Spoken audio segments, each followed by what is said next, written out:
النهارده هاكلمك عن مشروع من أهم المشاريع اللي هتسمع عنها الفترة الجاية، وهتبقى من أهم اللاند ماركس في التجمع خصوصًا على التسعين الجنوبي، سوليانا إيست لين لشركة أورا ديفلوبمنتس باشمهندس نجيب ساويرس. خليني قبل ما أكمل لك باقي التفاصيل لو مهتم هاسيب لك لينك في الديسكربشن املى بياناتك وحد من السيلز هيكلمك. المشروع بتاعنا بيزنس هاب متكامل بطول كيلو و100 على التسعين الجنوبي، وده تقريبًا أطول طول مشروع بيزنس هاب على التسعين الجنوبي دايركت. أدمن كوميرشال طبعًا مش مفتوح فيه بيع. أورا وباشمهندس نجيب ساويرس بيبقى مهتم أوي إن هو يشغّل المشروع بنفسه ويجيب هو البراندز اللي هتفتح في المشروع، ده بالنسبة للكوميرشال.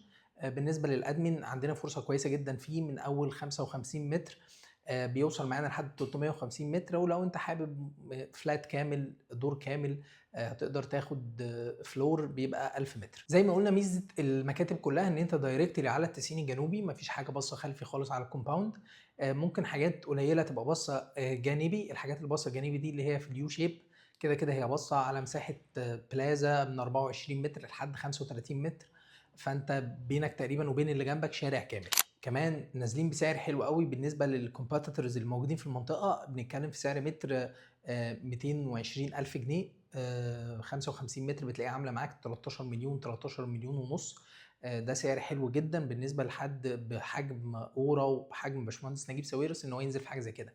كمان نازلين payment أول مرة ينزلوا بيها إن هم ينزلوا ب5% بس مقدم، 5% تانية بعد 3 شهور، ونقسط الباقي على 8 سنين equal installments ما فيش أي دفعات فيهم.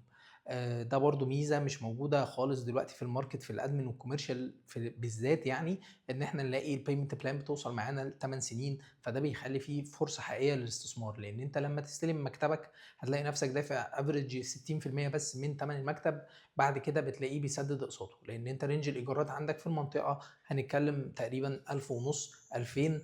وبنتكلم ده انت جنبك هايد اوت حاجات مش دايركتلي على التسعين الجنوبي. طبعا هنتكلم على الفاسيلتيز اللي في المشروع، نفس الفاسيلتيز اللي في نايل بيزنس تاور اللي هو موجود فيه فيرمونت.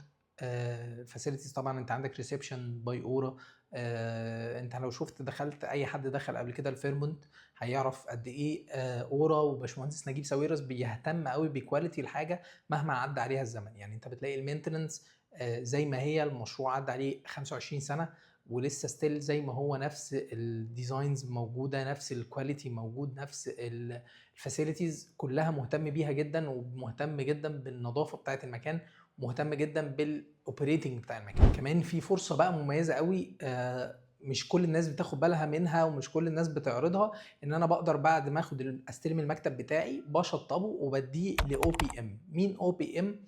اورا بروبرتي مانجمنت. مين او بي ام دول؟